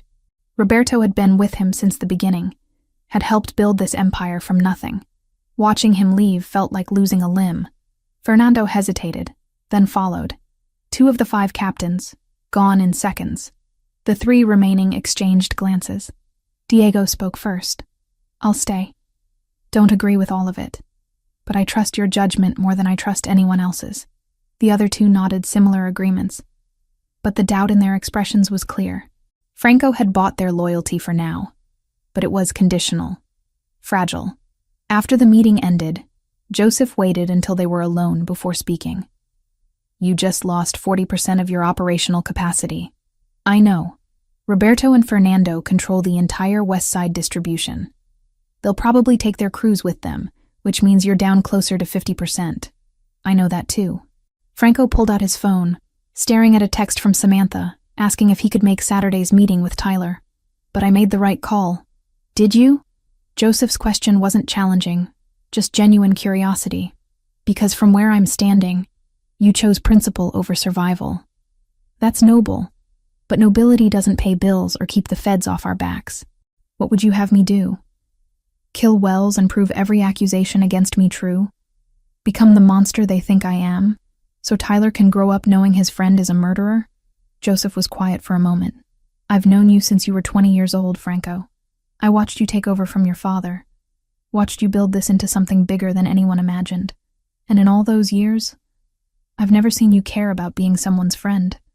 Not really. Maybe that's the problem. Maybe I should have cared sooner. Maybe. Joseph moved toward the door. But caring now might cost you everything, including the ability to protect that woman and her son if things get worse. The words landed like physical blows. Because Joseph was right. Franco had built protection through power and fear. Strip those away, and what did he have left to shield Samantha and Tyler from the storm he'd pulled them into? While Franco dealt with his collapsing organization, I sat in my therapist's office struggling to articulate the war happening inside my chest. Dr. Harris waited patiently, giving me space to find words for feelings I barely understood myself. I think I'm falling in love with him. The admission felt both terrifying and inevitable, which is completely insane given everything happening. Why is it insane? Because he's under federal investigation. Because he's admitted to violence in his past. Because people in his world are leaving him because they think I've made him weak. I twisted my hands together, unable to meet her eyes. How can I be falling for someone whose life is actively falling apart because of choices I'm partially responsible for? Are you responsible for his choices? He says Tyler and I are part of why he's choosing this path. That we've shown him something worth being better for. That's not the same as being responsible. Dr. Harris pointed out gently. He's making decisions based on his own values and who he wants to become. You're an influence, yes, but not the cause. It feels like I am. I finally looked up. Every time he chooses the harder path, the one that costs him more, I see him look at me like he's checking if it's worth it. Like I'm the reason he's not taking the easy, violent solution everyone else wants. And how does that make you feel? Terrified, honored, guilty, all of it at once. I exhaled shakily. What if he loses everything trying to be someone worthy of being around Tyler? What if this path destroys him and I'm the reason? Let me ask you something. Dr. Harris leaned forward slightly. If Franco had chosen the other path, if he'd handled the situation the way his organization wanted, with violence and intimidation, would you still be here? Would you still be considering a relationship with him? No. The answer was immediate, certain. I told him that was my line. Any violence, any return to who he used to be, and I'm gone. So your presence in his life isn't making him weak. It's making him choose between being strong in the way he always has been versus being strong in a completely different way. The fact that he's choosing the second option tells you something important about his character. I sat with that, turning it over in my mind. That he's capable of change. That he wants to change. That he values what you and Tyler represent more than he values the easy path. She paused. The question you need to answer is whether you can handle being part of that journey, knowing it might not end well, knowing he might lose everything and need to rebuild from nothing. I've been broke before. I know how to survive it. I'm not talking about money. I'm talking about watching someone you care about struggle, possibly fail, while knowing your presence is part of what's making it harder for him. The weight of that settled over me. I don't know if I'm strong enough for that. Then maybe that's what you need to figure out before this goes any further. 2 nights later, I found myself at Franco's penthouse again. Though I couldn't have explained what drove me there, Tyler was with Patricia for the evening, giving me rare freedom. I could have gone anywhere, done anything. Instead, I stood in Franco's living room watching him pour wine with hands that shook slightly. Bad day? I asked. Bad week. Bad month, really. He handed me a glass, his fingers brushing mine briefly. Roberto and Fernando took their cruise, just like Joseph predicted. I'm down to about 40% operational capacity. The investigation is getting more aggressive. Wells leaked more information to the press connecting me to cases I had nothing to do with. And my attorney thinks the FBI is building toward formal charges within 60 days. I'm sorry. Don't be. He took a long drink. This is what choosing differently looks like. It's not pretty or easy or victorious. It's just hard. I moved to stand beside him at the windows overlooking the park. Do you regret it? Every single day. He turned to look at me, and the rawness in his expression stole my breath. But I'd make the same choice again because the alternative is losing the only thing that's made me feel human in 17 years. Tyler. You. The word hung between us. Both of you. but mostly you. Tyler reminds me what innocence looks like, what's worth protecting. But you, Samantha, you make me want to be someone who deserves protecting something that pure. My heart hammered against my ribs. Franco, I know. Bad timing. My world's collapsing. I have nothing to offer you except complications and danger. But I need you to know, before this gets worse, that you're the reason I'm fighting this way. Not because you forced me to, but because you showed me there was another option. I set down my wine glass with deliberate care, then reached up to cup his face between my hands. Ask me. Ask you what? What you said you would ask when I was certain, when there was no doubt. I held his gaze. Ask me now. Understanding dawned in his dark eyes, followed by something like fear. Are you certain? Because once I do this, once we cross this line, there's no going back to before. I've been certain for weeks. I'm just tired of waiting for the perfect moment when everything's resolved. Maybe this is the perfect moment. Maybe choosing each other in the middle of chaos is more real than choosing each other when everything's easy. Franco's hands came up to cover mine, holding them against his face. Can I kiss you? Yes. He closed the distance slowly, giving me every chance to change my mind. When his lips finally met mine, it was gentle, reverent. Nothing like the passionate explosion I'd imagined. It was a question and an answer, a promise and a plea. Every complicated emotion between us distilled into a single perfect moment of connection. When we finally pulled apart, Franco rested his forehead against mine, breathing unsteady. I'm going to fight for this. For us. Whatever it takes, I'll find a way through that doesn't require me to become someone you can't accept. I know you will. I believed it completely, despite every rational reason not to. And I'll be right here while you do. Outside, the city glittered with possibility and danger in equal measure. Somewhere in those buildings, Brandon Wells plotted his next move. Federal agents built their case. Yakuza representatives negotiated alliances. The storm was still coming, still gathering strength. But for one moment, standing in Franco's arms with the taste of him still on my lips, I let myself believe we'd find a way to weather it together. The decision came to Franco in the quiet hours of a Thursday morning, sitting in his attorney's office while rain streaked down the floor-to-ceiling windows. Lauren Mitchell had laid out 3 cardboard boxes worth of evidence on her conference table, each folder representing another thread the FBI was pulling. They're building toward RICO charges, Lauren said, tapping a thick file. Racketeering, money laundering, conspiracy. They have financial records someone fed them, witness statements from people you've never met, surveillance photos going back 18 months. This isn't a fishing expedition anymore, Franco. They're preparing for prosecution. How long do I have? Realistically, 30 to 60 days before formal charges. Maybe less if they think you're a flight risk. She poured coffee from a carafe, her hands steady despite delivering news that would destroy most people. We can fight this. I have a good team. We'll challenge every piece of evidence, tie them up in motions for years. But I need you to be honest with me about what they might find if they keep digging. Franco thought about the warehouse meetings, the cash transactions, the agreements made in back rooms with men whose names never appeared on official documents. 20 years of careful insulation, layers between himself and anything prosecutable. But no system was perfect, and Wells had found the cracks.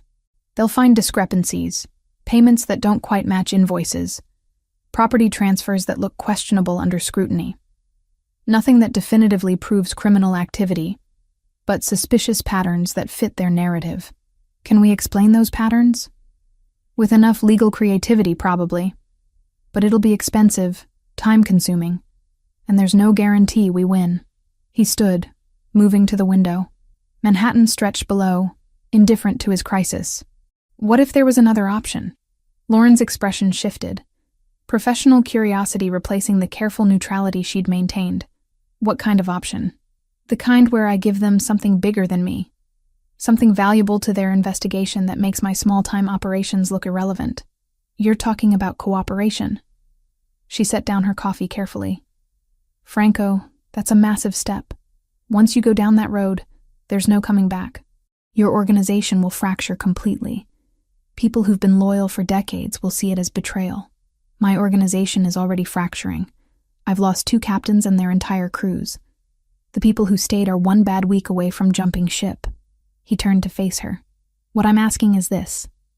If I had intelligence about a larger criminal enterprise, one that's been trying to expand into U.S.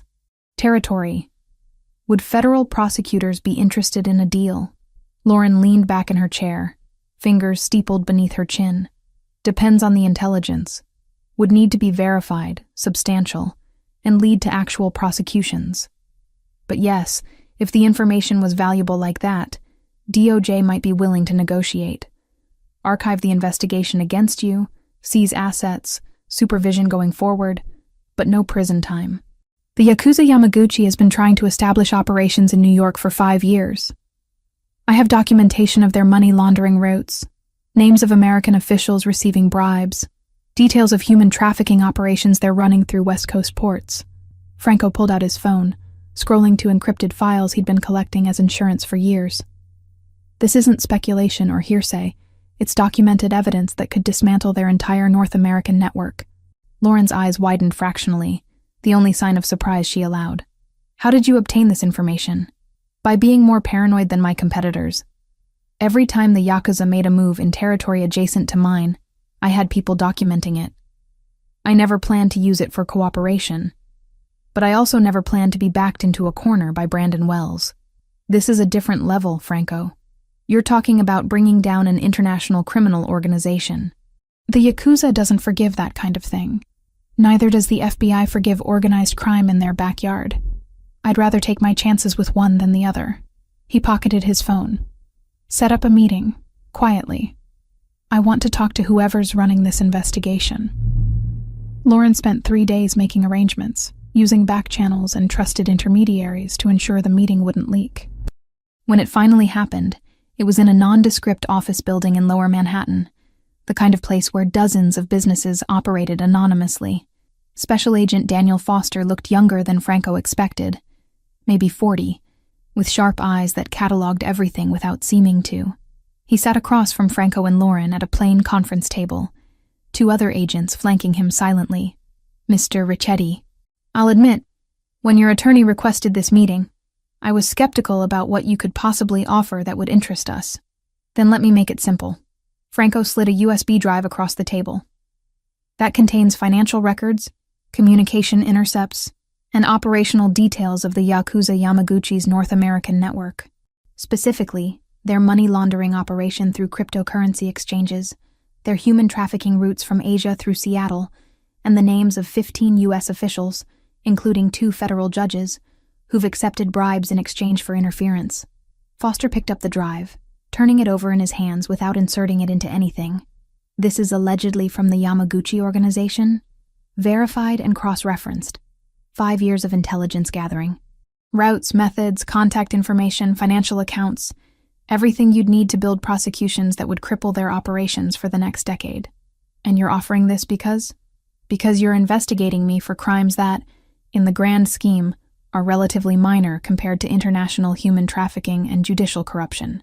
Because I'm trying to transition out of illegal operations anyway, and this gives me leverage to do it on better terms. And because Brandon Wells has allied himself with the Yamaguchi to destroy me, which makes them my problem as much as yours."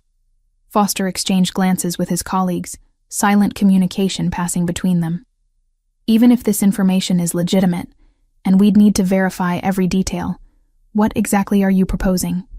Lauren spoke up, her voice crisp and professional. "My client is willing to provide this intelligence and cooperate fully with your investigation into the Yamaguchi network. In exchange, we're requesting that the current investigation into Mr. Ricchetti be archived, his assets released from seizure, and a supervised transition period where he winds down any remaining questionable operations under federal oversight." "No prison time," Foster said flatly, "for someone we believe has run an organized criminal enterprise for over a decade. For someone who's providing you with evidence that will lead to dozens of prosecutions more significant than anything you could build against him," Lauren countered. "The cost-benefit analysis here is clear, Agent Foster. You can spend years trying to convict my client on charges that might not stick, or you can use what he's offering to take down an international organization that's been operating with impunity on U.S. soil." Foster set the drive down, folding his hands on the table. I'll need to verify the contents before we discuss any deal. If this is what you claim, I'll bring it to my superiors and the DOJ. But understand something, Mr. Ricchetti. If you're cooperating with us, you're burning every bridge you have in the criminal world. People who've worked with you for years will see this as the ultimate betrayal. You'll need protection, probably relocation, definitely a complete restructuring of your life. I understand. Do you? Foster leaned forward. Because in my experience, men like you don't really grasp what cooperation means until you're watching everything you built crumble around you. Your organization will fracture, your reputation will be destroyed, former associates will become enemies.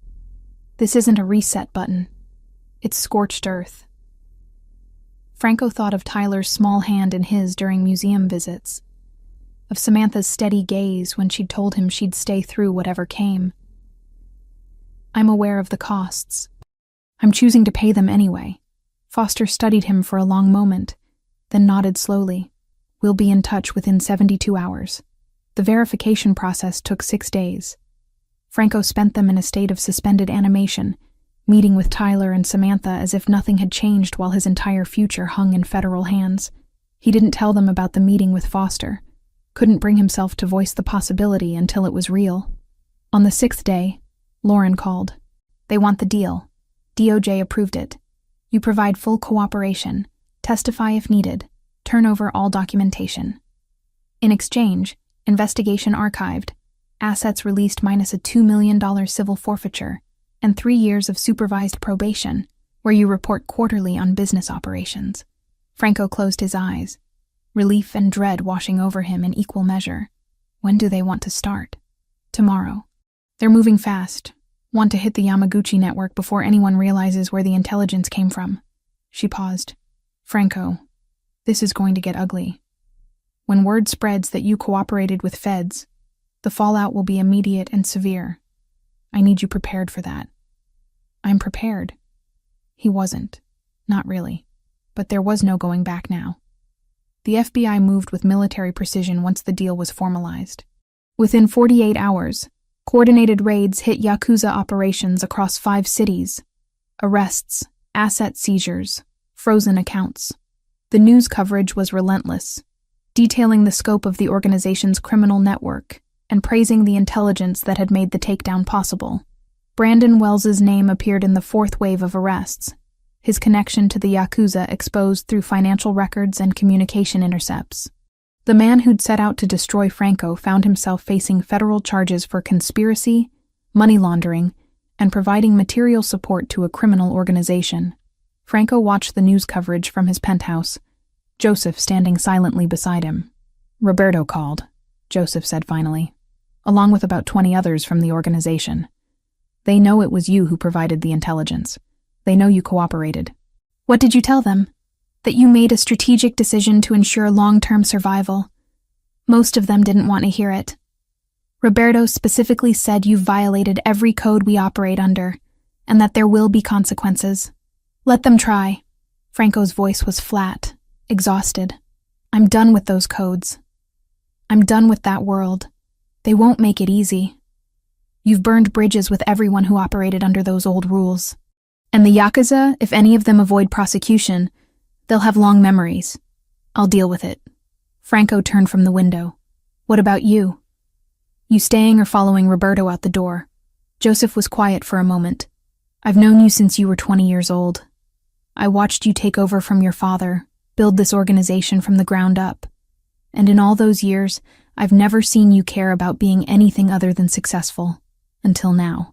That didn't answer my question. I'm staying. Because whoever you're becoming is more interesting than who you were. Joseph moved toward the door. But I hope she's worth it, Franco. That woman and her son. Because you just traded an empire for the chance to be part of their lives. She is. They both are. After Joseph left, Franco stood alone in his penthouse, surrounded by the trappings of wealth that suddenly felt meaningless. He'd won, in the most technical sense. The investigation was over. Wells was facing justice. The Yakuza network was dismantled. But the cost was everything he'd spent 2 decades building. His organization would dissolve completely now, captains taking their operations independent or joining other groups. His reputation in the criminal world was destroyed permanently, and somewhere out there, people who'd once been loyal now considered him a traitor worth eliminating. He pulled out his phone, stared at Samantha's contact. She deserved to know what he'd done, what was coming, but the words wouldn't form. Fear of her reaction paralyzing him. A knock on his door pulled him from the spiral. When he opened it, Samantha stood there with Tyler asleep on her shoulder, her expression determined.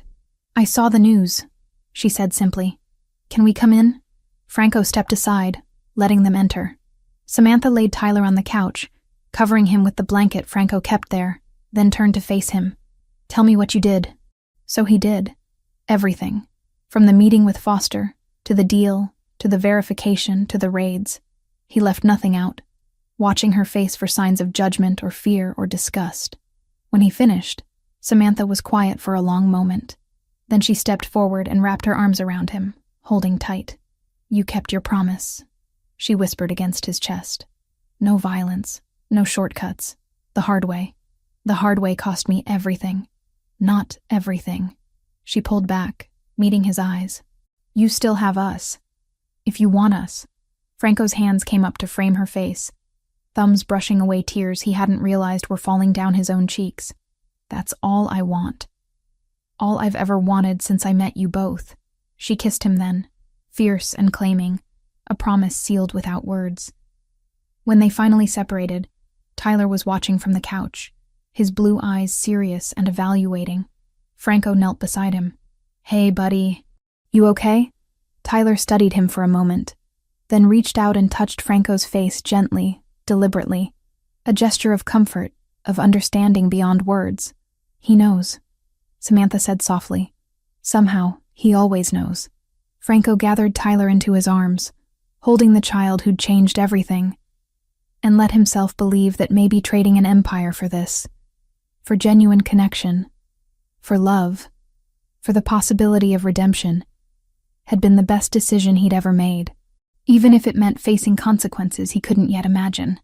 8 months had passed since Franco's world had imploded and rebuilt itself into something unrecognizable. The penthouse overlooking Central Park remained his, but most of the other properties had been sold or seized. The empire he'd spent 2 decades constructing had dissolved like morning fog, leaving behind only the legitimate businesses and a handful of investments that could survive federal scrutiny. Franco sat in what used to be his office at the Foundation headquarters, reviewing grant applications with the same focus he'd once applied to territorial negotiations. The Luca R. Foundation had expanded significantly, now operating in 3 states with a staff of 12. It was the part of his legacy he'd kept, the piece that meant something beyond accumulation of power and money. "You have a call on line 2, his assistant said through the intercom. "Joseph Bellini." Franco picked up, leaning back in his chair. "Joseph." "Been a while." 3 months, Joseph confirmed. "I've been keeping my distance, letting the dust settle. But I thought you'd want to know. Roberto was arrested last week. Money laundering charges. Apparently he tried running the old operations without your connections, got sloppy, and the feds noticed. I'm sorry to hear that." "Are you?" Joseph's tone was neutral, curious rather than accusatory. "He walked away from you, called you a traitor. Last time we spoke, he said he hoped you ended up in a shallow grave somewhere. Doesn't mean I wanted him in prison." Franco rubbed his eyes, exhaustion from late nights reviewing financial statements catching up to him. "How are the others?" "Scattered. Some went independent, some joined other organizations. Diego is running a security consulting firm, completely legitimate as far as I can tell. Fernando disappeared. Rumor is he's in South America somewhere." Joseph paused. "The organization you built doesn't exist anymore, Franco. Whatever pieces remained after you cooperated with the feds, they've fragmented into nothing. Good. That was the point. Was it worth it?" The question held no judgment, just genuine curiosity from someone who'd known him for 15 years. Trading everything for a shot at legitimacy? Franco thought about Tyler's 7th birthday party 3 weeks ago. 20 children from the therapy program, most on the autism spectrum, playing in a carefully organized environment that minimized sensory overload. Tyler had spoken 12 words that day, including Franco and cake and happy. The progress was slow, but undeniable, measured in tiny victories that meant everything. "Yes," he said simply. It was worth it. After Joseph hung up, Franco returned to the grant applications, approving funding for 3 families whose situations reminded him achingly of Samantha's struggle when he'd first met her. The foundation had helped 47 families in the past 8 months alone, providing therapy funding, respite care, and educational resources. His phone buzzed with a text from Samantha.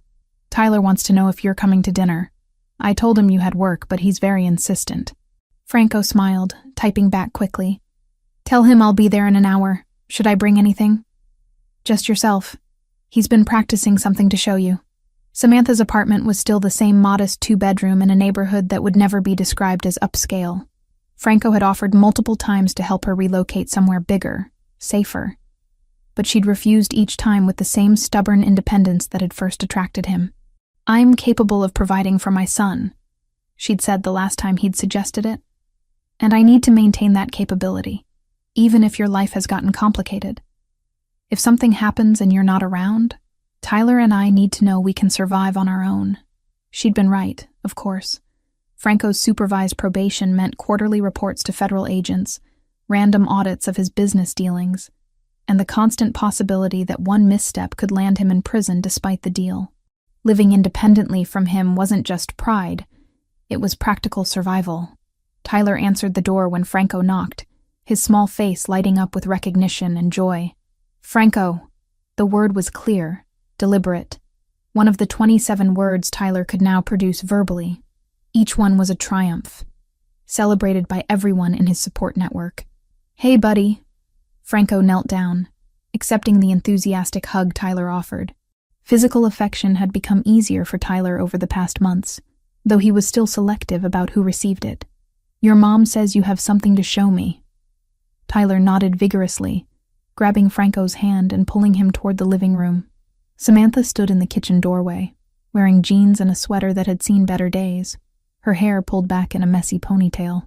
She was beautiful in a way that had nothing to do with polish or presentation, and everything to do with the warmth in her eyes when she looked at her son. "He's been practicing all week," she said. "I have no idea if this will actually work, but he's determined." Tyler positioned Franco on the couch, then carefully retrieved the chess set they'd been using for months. But instead of setting up for a game, Tyler began moving pieces with deliberate purpose, speaking as he did. "Pawn. Forward. 2. Franco's breath caught. Tyler was calling out chess moves, narrating his own actions in real time. The speech therapy, the intensive work, all of it culminating in this moment, where Tyler independently chose to combine his love of patterns with his developing verbal skills. "That's incredible, Ty." Franco kept his voice steady, despite the emotion threatening to overwhelm him. "You're playing and talking at the same time. Knight. L-shape." Tyler moved the piece, then looked at Franco expectantly. They played for 20 minutes, Tyler narrating each move with increasing confidence.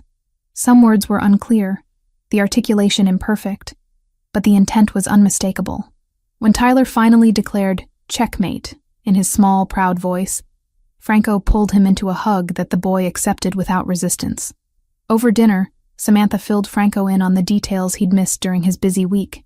Tyler's speech therapist was recommending reduction to twice-weekly sessions instead of 3 times, a sign of genuine progress. The occupational therapy was also scaling back as Tyler developed better sensory regulation. The intensive early intervention was paying off in ways they'd barely dared hope for 8 months ago. "I enrolled in classes," Samantha said casually while clearing plates. "Community college, business administration with a focus on nonprofit management." Franco stopped mid-movement. "That's wonderful. When did you decide that?" "About a month ago. I've been volunteering at the foundation, seeing how it operates, and I realized I could actually do this professionally. Help families like mine navigate the system, advocate for services, make a difference." She met his eyes. "I'm still working part-time at Marcello's, but I want something more.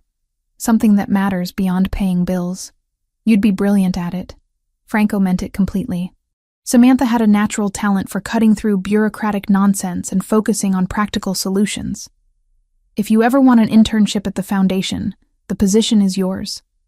I'll earn it on my own merits, thanks." But she was smiling, softening the rejection. No nepotism or favors because we're together. Are we? Franco asked quietly. Together, I mean. Officially. Samantha set down the dish she was drying, considering the question with her characteristic thoughtfulness. We see each other 4 times a week. You have a drawer in my dresser. Tyler calls you by name and gets upset when you're late. I haven't looked at another man in 8 months. So yes, I'd say we're together. But you won't let me help you financially. Won't move somewhere safer. Won't accept anything that looks like dependence. Because I can't build my life around someone else's resources, Franco. I learned that lesson when Anthony died and I had nothing to fall back on. She dried her hands on a towel, moving to stand in front of him. I care about you deeply. I might even love you, though I'm still working through what that means. But I need to know Tyler, and I can survive without you. Because your world is still dangerous in ways mine isn't. She was right, as usual. The supervised probation was stable for now. But Franco lived with the knowledge that federal agents were watching, that former associates held grudges, that the Yakuza didn't forgive cooperation even across international borders. Building a life with him meant accepting those risks, and Samantha was clear-eyed about what that required. I understand. He pulled her closer, wrapping his arms around her waist. But for the record, I definitely love you. Both of you. That's not something I'm working through. I'm completely certain. Samantha smiled against his chest, her arms coming up to circle his neck. Then I guess that's a good start. Later, after Tyler was asleep and they sat together on her worn couch, watching a movie neither was paying attention to, Samantha spoke into the comfortable silence. Joseph called me last week. Franco tensed. Why? To warn me. He said there are still people angry about your cooperation, that I should be careful, that Tyler and I might be vulnerable because of our relationship with you. She felt Franco start to pull away and held him tighter. I didn't tell you because I knew you'd panic and try to wrap us in layers of security that would suffocate us both. Samantha, if there's a credible threat, Joseph said it's mostly talk. Angry people venting, but no concrete plans or imminent danger. He's keeping ears to the ground and promised to tell me if that changes. She tilted her head to look at him. I'm not naive about the risks, but I'm also not going to live in fear of possibilities. We take reasonable precautions, stay aware, but we don't let it control our lives. Franco wanted to argue, to insist on armed security and safe houses and all the measures his protective instincts demanded. But he'd learned over the past 8 months that Samantha made her own decisions about acceptable risk, and trying to override that destroyed the trust between them faster than any external threat. Fine, but you tell me immediately if anything seems off, anything at all. Deal. 3 weeks later, Franco received notification that Brandon Wells had been sentenced to 12 years in federal prison for conspiracy, money laundering, and providing material support to a criminal organization. The Yakuza Yamaguchi network in North America had been effectively dismantled, with over 60 arrests and hundreds of millions in seized assets. The news coverage praised the intelligence that had made the takedown possible, though Franco's name was carefully omitted from official statements. The deal with the FBI had included provisions protecting his identity as a cooperating witness, though anyone in the criminal world who cared to know had already figured it out. Joseph called that evening. Wells is done. 12 years, no possibility of parole before 8.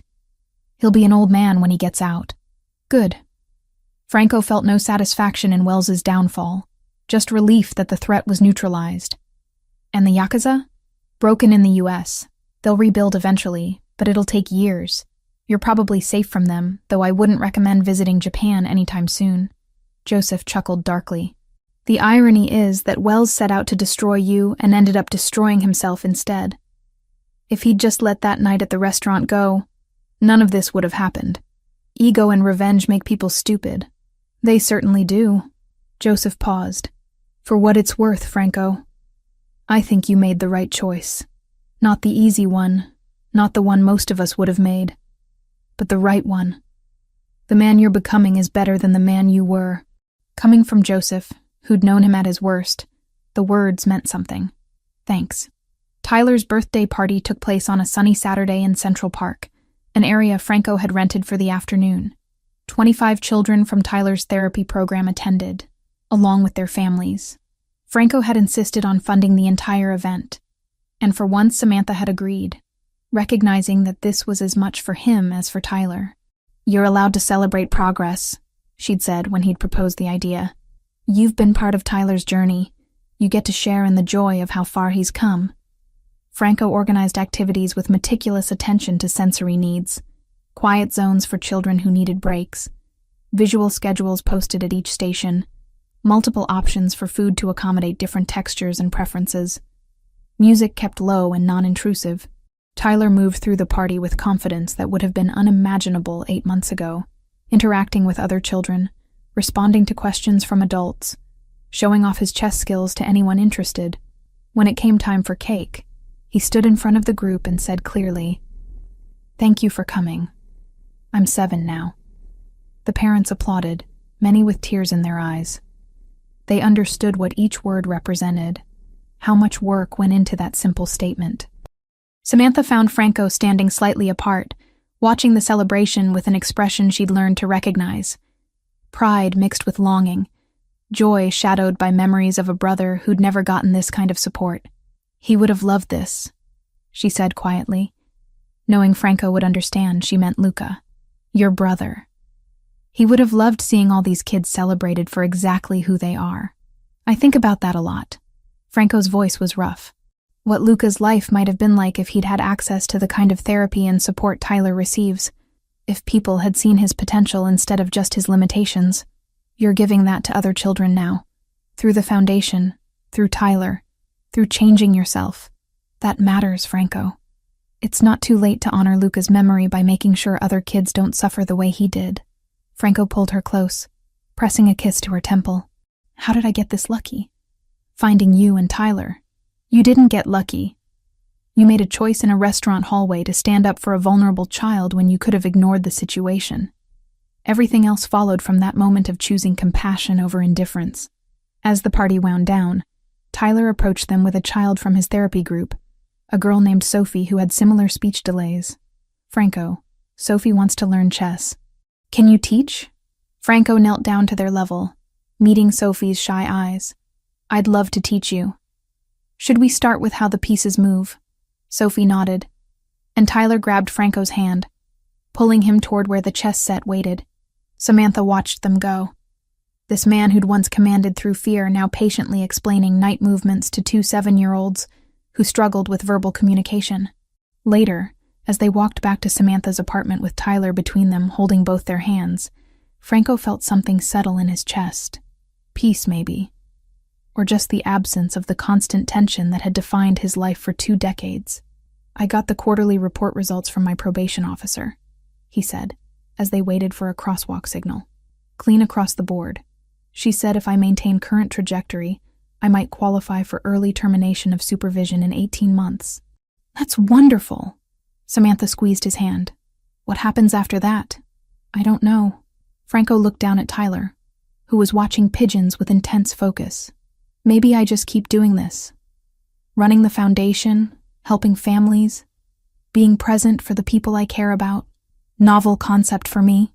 Living without a grand plan for accumulation of power. Sounds pretty good to me." Tyler looked up at both of them, his expression serious. "Ice cream?" They laughed, the sound carrying across the city noise. Tyler had learned to ask for things he wanted, to communicate needs and desires verbally. Another small victory in a journey filled with them. "Yeah, buddy," Franco said. "We can get ice cream." As they walked toward the ice cream shop Tyler favored, Franco reflected on the distance he'd traveled in 8 months. From a man who solved problems with violence to someone who sat on park benches teaching chess. From an empire built on fear to a foundation built on compassion. From someone who'd spent 17 years running from grief to someone finally learning to honor his brother's memory through action instead of guilt. The path ahead wasn't certain. Threats still existed. Probation supervision continued, and building legitimate businesses from the ashes of criminal enterprise was proving harder than he'd anticipated. But walking through Manhattan with Samantha's hand in his and Tyler's delighted chatter about ice cream flavors filling the air, Franco decided that uncertainty was acceptable. He'd chosen this, all of it. The hard path, the transformation, the risk of caring deeply about people who could be hurt by his past. And he'd choose it again every single day. Because happiness, Franco was learning, wasn't about having everything under control. It was about finding people worth changing for and then doing the work to become someone who deserved them. The rest was just details to figure out along the way. The end.